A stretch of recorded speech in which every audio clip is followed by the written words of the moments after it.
Kalau tambahan itu terjadi di September, sebetulnya 100 triliun sudah cukup untuk memberi makan 82,9 juta. Bismillahirrahmanirrahim. Assalamualaikum warahmatullahi wabarakatuh. Selamat sore, salam sejahtera untuk kita semua. Salam, Om Swastiastu, Namo Buddhaya, salam kebajikan. Saudara-saudara sekalian, alhamdulillah hari ini kami dipanggil oleh Bapak Presiden khusus membicarakan terkait program makan bergizi gratis. Dan beliau menyampaikan bahwa program ini sangat penting karena di beberapa negara, dan ini sudah dilaksanakan di 76 negara, seperti contoh di India, bahwa program makan bergizi ini menempati APBN India yang nomor 2. Dan ini kelihatannya akan menjadi fokus perhatian untuk Indonesia juga demikian, karena ini adalah investasi terbesar sumber daya manusia untuk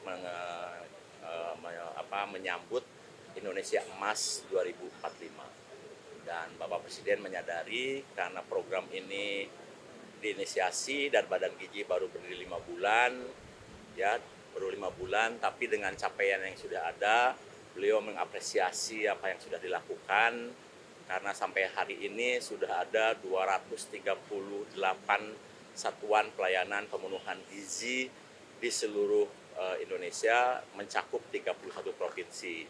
Dan ini bisa terjadi karena semua dukungan semua pihak, mulai dari Menteri Bappenas, Menteri Pertahanan, kemudian Menteri Desa, TNI Polri, BUMN, Menteri Kesehatan, Menteri Pendidikan Dasar dan Menengah, kemudian Menteri Dalam Negeri, dan seluruh menteri yang dipanggil tadi, koperasi dan lain-lain, sehingga menjadi kegiatan yang total football. Dan Pak Presiden menginginkan agar program ini betul-betul menjadi lintas sektor dan kemudian saling bekerja sama satu dengan yang lainnya. Satu hal yang paling membuat Pak Presiden ingin melakukan percepatan karena beliau sangat concern dengan tuntutan anak-anak yang belum kebagian makan bergizi. Ya, karena banyak laporan, banyak anak-anak yang beriang ke orang tuanya, bahkan yang baru berumur 5 tahun, mengatakan, "Ibu, kenapa saya belum dikasih makan oleh Bapak Prabowo, sementara teman-teman saya sudah." Jadi ini satu hal yang mengusik kalbu beliau, sehingga kami dikumpulkan untuk melakukan proses percepatan-percepatan yang perlu dilakukan, dan ini dilakukan lintas sektoral. Mulai dari perencanaan di Bappenas, bantuan Kementerian Pertahanan, TNI Polri, Menteri Desa, Menteri Koperasi, Menteri UMKM, Menteri Dalam Negeri, kemudian Menteri BUMN, dan lain-lain, supaya kami bisa segera melayani lebih banyak lagi anak di seluruh Indonesia, termasuk ibu hamil, menyusui, dan anak balita. Saya kira itu inti dari rapat hari ini, sehingga tadi semua pihak sepakat, termasuk Menteri Keuangan, untuk mendukung, dan juga dari Mensesnek mendukung peraturan-peraturan yang bisa mempermudah program ini bisa berjalan lebih cepat. Ya, alhamdulillah ini sudah berjalan hampir 10 hari, dan kami sudah melakukan kegiatan di 31 provinsi, mencakup 238 satuan pelayanan yang sudah melayani lebih dari 650.000 penerimaan manfaat yang sampai sekarang sudah ada, dan ini setiap waktu terus bertambah, sehingga insya Allah nanti selama bulan Januari sampai April akan bertambah menjadi melayani 3 juta, nanti di bulan April sampai Agustus akan melayani 6 juta, dan nanti di Agustus ketika pendidikan SDM-nya cukup, Pak Presiden ingin lebih cepat lagi. Ya, gini, yang Sukoharjo terutama ya, ini adalah kesalahan murni teknis, tidak ada kesengajaan, dan alhamdulillah sudah teratasi karena pada saat dibagikan, petugas kami segera menyadari bahwa ada hal yang kurang beres dengan makanan ayam crispy-nya, sehingga sisa yang 2.400-nya segera ditarik, digantikan dengan telur. Kemudian anak yang 40 orang itu langsung ditangani oleh petugas puskesmas dan sudah sembuh. Dan hari ini mereka sudah sekolah lagi, dan diberikan pelayanan makan dan didampingi oleh petugas puskesmas makan di sekolah dan normal. Jadi tidak ada masalah. Ya, ya. Jadi begini, dari awal BGN kan menyampaikan patokan-patokan. Yang pertama pemenuhan kalori sesuai dengan tahap perkembangan, yang kedua komposisi gizi, yang ketiga higienis dan food safety. Jadi ini dari awal memang sudah menjadi concern kami, sehingga program ini tidak bisa leluasa dikerjakan oleh siapa saja dan harus ada pegawai yang cepat tanggap dan reaksinya cepat, sehingga kejadian di Sukoharjo itu hanya berlangsung sebentar saja dan segera mengganti menu yang kurang baik, sehingga Pak Presiden apresiasi untuk hal itu dan beliau menilai ini hal yang bisa saja terjadi kapan saja. Dan terus terang selama kami melakukan proses uji coba selama setahun itu belum pernah terjadi karena proses yang kami lakukan benar-benar tertib dan waktu itu memang tidak di cover media. Sekarang ini kan seluruh di cover media dan alhamdulillah segala sesuatunya bisa teratasi dengan cepat.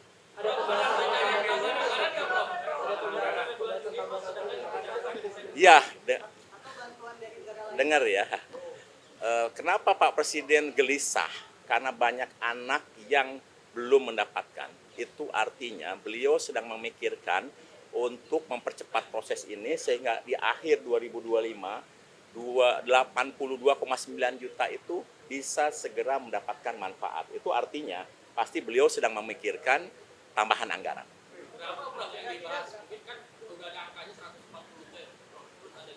Gini, kalau dari hitungan Badan Gizi, kalau tambahan itu terjadi di September, sebetulnya 100 triliun sudah cukup untuk memberi makan 82,9 juta.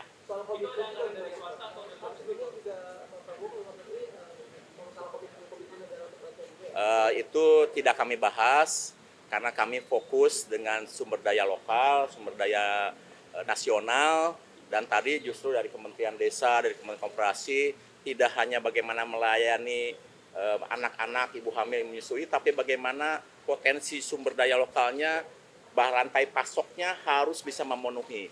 Bayangkan ketika 82,9 juta itu sudah diberi makan dan Badan Gizi menetapkan hari tertentu kita makan telur, maka dibutuhkan 82,9 juta butir telur setiap hari. Jadi ini butuh juga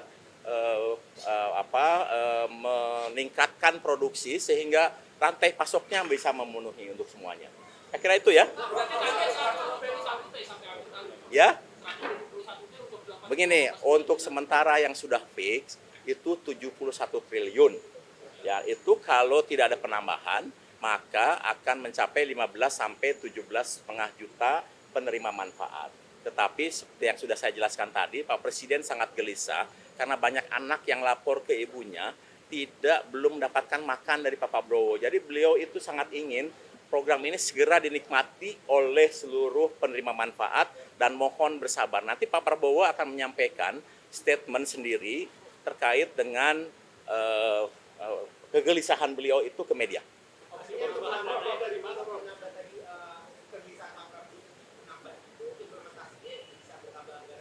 Ya, otomatis ketika beliau punya keinginan untuk menggapai seluruh penerima manfaat, otomatis anggaran akan bertambah dan tadi Menteri Keuangan kelihatannya menyampaikan semua sangat tergantung kepada Presiden. Oh, itu nanti enggak. Kita tidak membahas hal yang lain-lain. Tadi kita hanya membahas terkait dengan APBN, kemudian dana kontribusi pemerintah daerah, kontribusi BUMN, kontribusi berbagai kementerian terkait dengan pembinaan potensi sumber daya lokal dan lain-lain. Kita tidak membahas hal-hal yang lain-lain. Itu fokus di situ.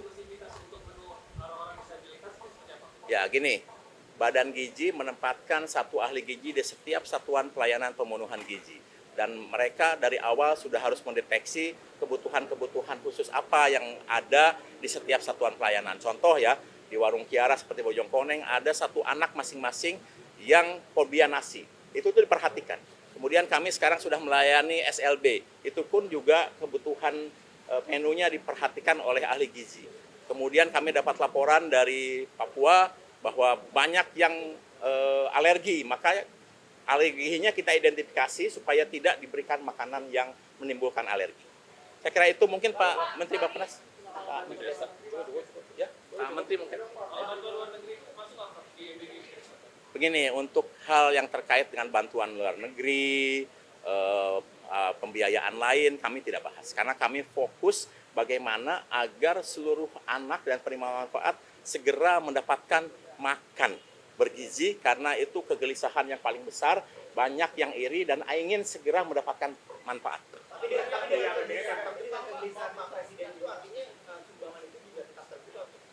Kami tidak bahas itu, jadi kami bahas fokus terkait dengan keterlibatan negara di dalam memberikan kepedulian hak anak dan ibu hamil untuk meningkatkan kualitas hidup. Begini, terkait dengan penambahan, biar nanti Pak Presiden yang menyampaikan. Badan Gizi hanya menyampaikan, tadi bertanya, kira kurang lebih berapa triliun yang dibutuhkan kalau pemerintah menambah di bulan September. Maka kami sampaikan tambahan 100 triliun cukup untuk memberikan makan kepada seluruh penerima manfaat 82,9 juta. Lain-lain nanti silakan tanyakan ke Kementerian Keuangan dan juga kepada Presiden. Ya.